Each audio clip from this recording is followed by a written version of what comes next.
Hello everyone, আসসালামু আলাইকুম। সবাই কেমন আছেন? আজকে ফুচকা বাড়িতে চলে এসেছি ফুচকা খেতে। আমি এবং আমার ২ জন বান্ধবীসহ। ফুচকা খেতে পছন্দ করে না এরকম মানুষ খুঁজলে খুব কমই পাওয়া যাবে। আর আমার ভীষণ পছন্দ। আমি বাইরে গেলেই কিছু খাই আর না খাই ফুচকাটা খেয়েই আসি। কারণ ফুচকা আমার খুবই পছন্দের।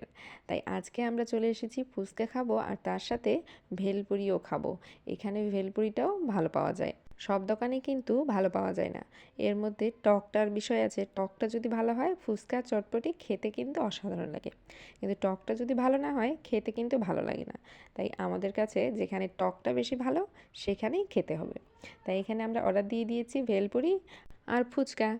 দেখে কিন্তু লোভ সামলাতে পারলাম না, তাই কথা বলতে বলতেই আমি খাওয়া শুরু করে দিয়েছি। মাশাল্লাহ, এখানকার ভেলপুরি ও ফুচকা দুটাই অনেক মজার ছিল। ভিডিওটি ভালো লাগলে অবশ্যই শেয়ার করে পাশেই থাকবেন। আল্লাহ হাফেজ।